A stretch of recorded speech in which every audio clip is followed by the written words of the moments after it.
I'll have more. But Thank you so much, Dr. Saddam. Next will be Dr. Khaled Hademi, who's going to cover the highlights of Gaddafi's years in power. I apologize. Shibr is the distance between. Yeah.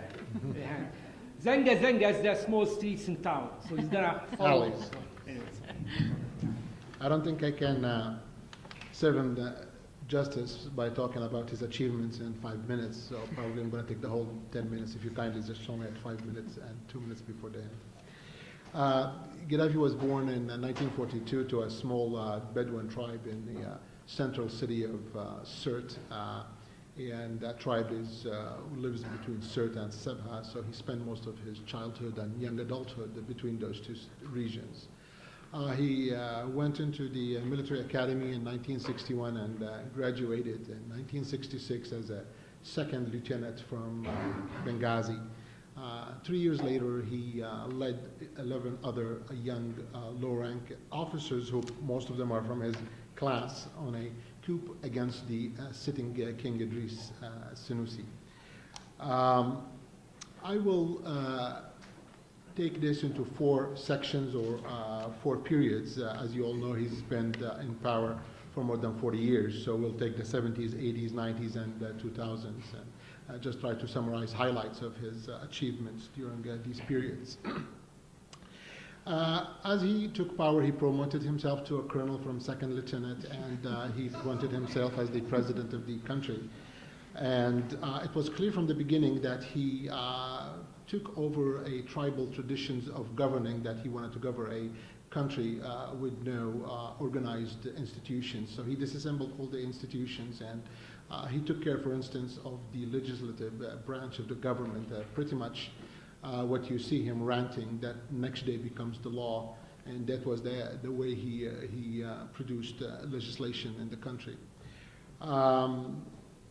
In the 70s, also witnessed the student revolution, where he gathered some opportunistic college students who were fueled by the national movement that was started years ago, or years prior, in Egypt by Abdel Nasser.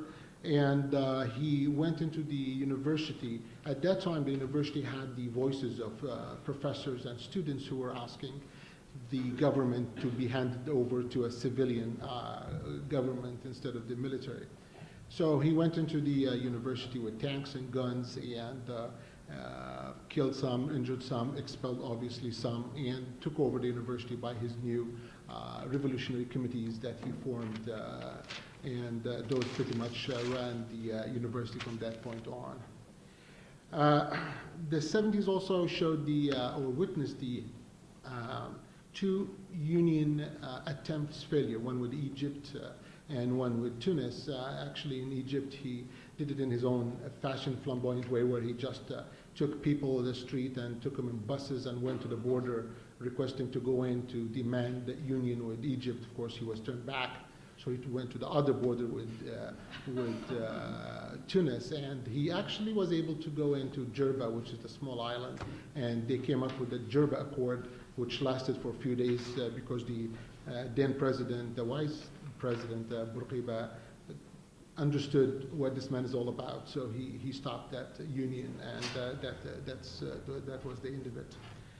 Of course, the 70s also witnessed his theory, or the birth of his theory, the Green Book, which is pretty much cut and paste 3 booklets of scattered thoughts and scattered popular ideas in different other social theories that were available. I'm just going to touch base on 3 of the economic, some of the 3 economic cliches or rules in this theory that regarding the house belongs to whom lives in it. So everybody who lives in the house, that's his, and he don't need to return it, nor that he need to pay any rent to the owner. Well, that's kind of interesting, because the following year, the tenants had to pay rent, but to the government, not to the original owners. And this lasted pretty much till now. The other thing is the inception of the People's Committee. So he did away with all kinds of organized institutions like president or a dean of college or any kind of institution, academic or otherwise, and made every institution head by a People's Committee. So it doesn't matter what kind of institution, anybody who shouts louder, who appraise him more and appease him more will be the running the show in that institution. In 1977, he actually disabled the Constitution, and in a way he I'm still in the 70s.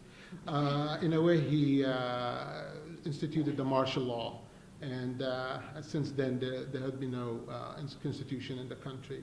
And as in any other section or decade, there are assassinations, and this is a team. Every 10 years we have different kinds of assassination. In the 1970s, the famous one was one of his own coup committee, or as he called it, revolution committee, who asked him to turn the country back to the civilians, Mohammed Gariyef, so he just killed him, I think, the following year after the coup. And there were also some assassination against him attempts which failed. One of them was by high-ranking officers who actually helped him in the coup. The 1980s, which is the continuous of the 70s, when he started the economic reform that he called it. He started 1980 to 1950, tightened the belt, social communist approach to economy.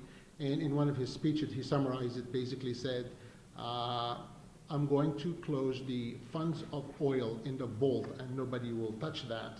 So the country has to be ran by other resources, and probably oil makes, or revenue makes 95% of the income. So pretty much for 5 years the country was ran.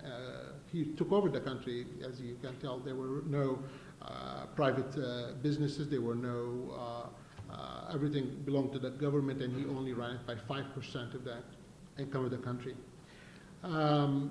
The 1980s also showed the Chad War, where he invaded the southern country of Chad for 8 years.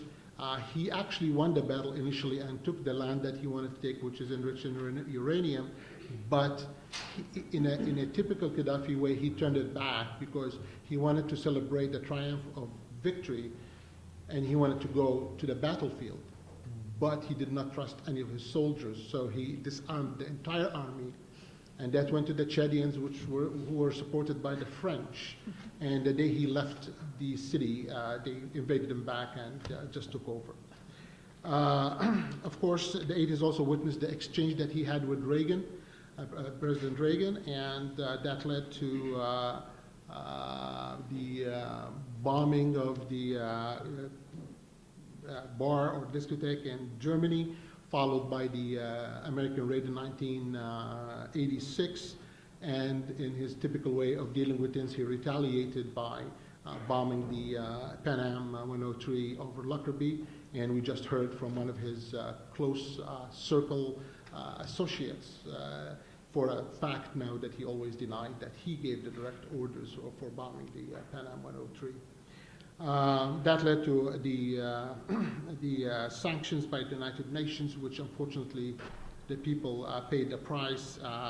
And this period, the 80s also showed the assassination or coup attempts against him.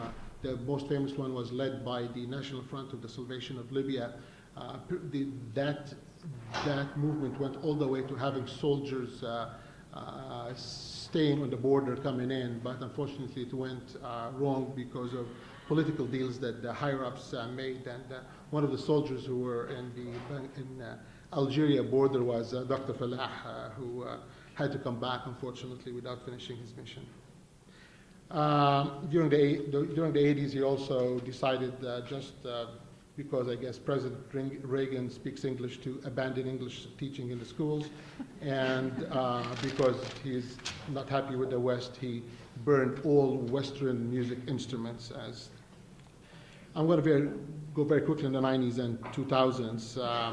The 90s were mainly we saw the assassination attempt that happened in the east of the country where the Islamic fighter group tried to assassinate him, and he retaliated back in his own way by pretty much made them live on bare minimum. There was no development, no money inflow in that region whatsoever. There's also this controversy about that he led to the infection of some 300 or 600 kids with HIV, and accused 6 or 4 Bulgarian nurses that they did that for God knows why. And the end of the 90s started the deal for breaking out of the sanctions. He had to pay large sums of money in order to get out of the sanctions. 2000s, very quickly, that's when the second generation grew up. Interestingly, his sons and the sons of the elites that were around him kind of saw the world and saw how things are, and he wanted to change. So there was a wave of attempted reforms in the country, but there were the clashes between the new generations and the old guards, and that went back and forth with no change on the ground, except for some changes. I think by that I just conclude, and if there will be any more discussion, I'll be more than happy to. Thanks, Dr.